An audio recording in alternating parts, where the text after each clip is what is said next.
Olá, bem-vindos e bem-vindas ao canal. Vamos conversar sobre o bicentenarista aniversariante Fyodor Mikhailovich Dostoiévski. Ele que no próximo dia 11 de novembro completa 200 anos. Fyodor Mikhailovich Dostoiévski é o nosso aniversariante mais querido. Eu queria inclusive deixar um abraço para o meu professor, Flávio Ricardo Vassoler, que é especialista na obra de Fyodor Mikhailovich Dostoiévski e que tem me auxiliado nesses estudos. Contato com esse livro data da década de 80. Esse livro foi publicado pela coleção da Abril Cultural em 1982. A ilustração das guardas, que é uma reprodução do afresco de Os Danados, de Luca Signorelli. A Capela de San Brigio de Orvieto na capa aqui, olha, parece uma lua incidindo sobre a capela. E esse romance importantíssimo da literatura mundial, que é Crime e Castigo, publicado por Fyodor Mikhailovich Dostoiévski. Vou ler essa pequena introdução aqui à vida de Fyodor Mikhailovich Dostoiévski. Ela vem com um equívoco na data, isso é normal, acontece com Clarice Lispector, tinha mais de 10 datas sobre o aniversário dela, mas ao invés de 30 de outubro, eu já falei aqui, 11 de novembro de 1821, ele nasce em Moscou e morre em São Petersburgo no dia 9 de fevereiro de 1821. Obedecendo ao desejo paterno, foi educado contra sua vontade numa escola militar de engenharia. O horror que sentia pelo sistema de vida militar fez com que ele se tornasse um solitário.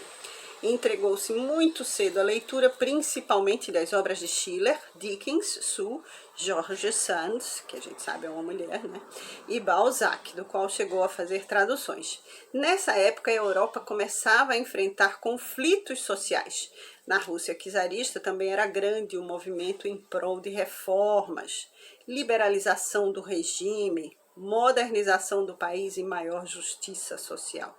Dostoiévski iniciou a militância política em meio aos grupos anarquistas e simultaneamente decidiu se tornar-se escritor. Demitiu-se do exército procurando mais tempo para concluir seu primeiro livro, Pobre Gente, que a crítica recebeu com frieza, acusando-o de imitar Gogol, Nikolai Gogol. Desses primeiros trabalhos, o que conseguiu maior sucesso foi a novela Noites Brancas. Envolvido na conspiração do revolucionário Mikhail Petrashevski, que pretendia assassinar Nicolau I, Dostoiévski foi preso e condenado à morte.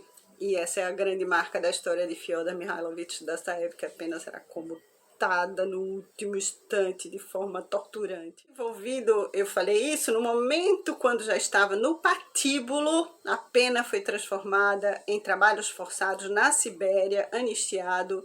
Em 1859, finalmente, ele fixa a residência em São Petersburgo, totalmente transformado pela dura experiência. Essa experiência será descrita na sua literatura, primeiro em Humilhados e Ofendidos, 1861, Recordações da Casa dos Mortos, 1862. Dostoiévski resolve então dedicar-se ao jornalismo, fundando com o irmão Mikhail o periódico O Tempo, mas a fama reconquistada não lhe traz o dinheiro necessário.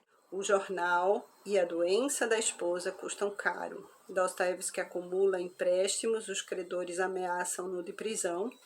Em 1862, foge para o exterior, levando consigo uma jovem estudante, Apolina Suslova. E o dinheiro desse trabalho conseguido na França é dissipado pelo jogo. Por fim, ele vai deixar a amante. Ela será a personagem dos romances do jogador, O Idiota, de 1869, e Os Irmãos Karamazov, de 1880. Dostoiévski volta à Rússia. Ali encontra a situação política mudada, o jornal fechado por ordem do governo, a esposa agonizante e o irmão em péssima situação financeira. Essa fase crítica, marcada ainda por fortes crises de epilepsia, leva o escritor a um estado de angústia que, no entanto, assinala o seu amadurecimento completo como escritor. Ele publica Memórias do Subsolo, em 1864, e, em 1866, Crime e Castigo. Considerado o romance mais importante do autor. Em 1867, casa-se com Anna Grigorievna, uma estenógrafa de 21 anos, novamente assediado pelos credores, foge para Genebra e algum tempo depois vai partir para a Itália. Retorna à Rússia em 1871 e algum tempo depois assume o cargo de redator-chefe do jornal O Cidadão. É desse período o livro Os Possessos, de 1872, onde o Fyodor Mikhailovich Dostoiévski repudia os antigos companheiros de luta política, e a publicação de seus últimos romances, O Adolescente e Os Irmãos Karamazov. Dostoiévski vai ser considerado o maior autor russo do seu tempo e seus últimos anos foram tranquilos e felizes, morrendo atacado por uma hemorragia. A tradução é de Natália Nunes, esse é o primeiro volume, nós vamos à primeira parte. Eu vou dar então a voz à tradução da escrita de Fyodor Mikhailovich Dostoiévski. Vamos lá, minha gente. Capítulo 1. Nos começos de julho, por um tempo extremamente quente, saía um rapaz de um cubículo alugado na travessa de S, e, caminhando devagar, dirigia-se à ponte de K. Discretamente, evitou encontrar-se com a dona da casa na escada. O tugúrio em que vivia precisamente debaixo do telhado de uma alta casa de 5 andares parecia mais um armário do que um quarto. A mulher que lhe alugara com refeição completa vivia no andar logo abaixo e, por isso, quando o rapaz saía, tinha de passar fatalmente diante da porta da cozinha, quase sempre aberta de par em par sobre o patamar. Todas as vezes que eu procedia assim, sentia uma mórbida impressão de covardia, que o envergonhava e fazia franzir o sobrolho. Estava zangado com a dona da casa e tinha medo de encontrá-la. Isso não porque fosse covarde ou tímido, pelo contrário, simplesmente havia algum tempo já que se encontrava num estado de excitação e enervamento que lembravam parecido com o da hipocondria. A pobreza deprimia-o, mas havia também já algum tempo que até isso deixara de incomodá-lo. Abandonara por completo os seus trabalhos cotidianos e não queria preocupar-se com eles. Na realidade, não temia a dona da casa, por muito que pudesse tramar contra ele. Agora, ter de parar na escada, escutar todas as tolices daquela mulher, estúpida até o absurdo, e que não lhe interessavam absolutamente nada, todos aqueles disparates a respeito do pagamento, aquelas ameaças e lamentações, e ademais ter de falar, desculpar-se, mentir, não. Preferia tirar-se como um gato pelas escadas abaixo e deixar-se cair ao abandono, contanto que não visse ninguém. Além disso, dessa vez, o seu receio de encontrar-se com sua credora acabou por chocá-lo a ele próprio.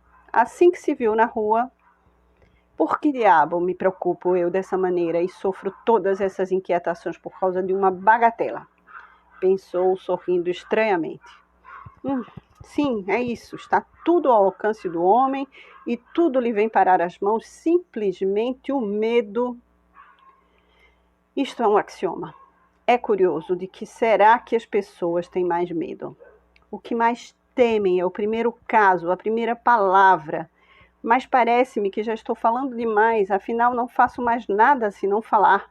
Embora também se pudesse dizer que se falo é porque não faço nada. A verdade é que durante este último mês deu-me a mania de falar enquanto me deixo ficar estendido, ruminando no meu canto, sobre ninharias. Bem, e afinal, aonde vou eu? Serei capaz disso? Será isso uma coisa séria? Não, de maneira alguma. Divirto-me, mas é à custa da minha imaginação? É uma brincadeira? É isso mesmo, uma brincadeira. Na rua, fazia um calor sufocante ao qual se juntavam a aridez, os empurrões, a cal por todos os lados, os andaimes, os tijolos, o pó e esse mau cheiro peculiar do verão conhecido de todos os petersburguenses. que não possuem uma casa de campo. Tudo isso junto provocava uma impressão desagradável nos nervos do rapaz, já bastante excitados. Completavam o tom repugnante e o triste colorido do quadro o cheiro insuportável das tabernas, particularmente numerosas naquele setor da cidade, e os bêbados que se encontravam a cada passo naquele tempo, né? Apesar de ser um dia de trabalho. Aqui tem uma nota do editor. Nesse tempo, a embriaguez, abre aspas, era um vício crônico na gente pobre. Henri Troyat. A nota do editor. Então, apesar de um dia de trabalho. Um sentimento profundo de desgosto se refletiu por um momento nas feições finas do rapaz. Para dizer a verdade, era um bonito rapaz com uns magníficos olhos escuros, o cabelo castanho, de estatura acima da média, magro, de muito boa figura.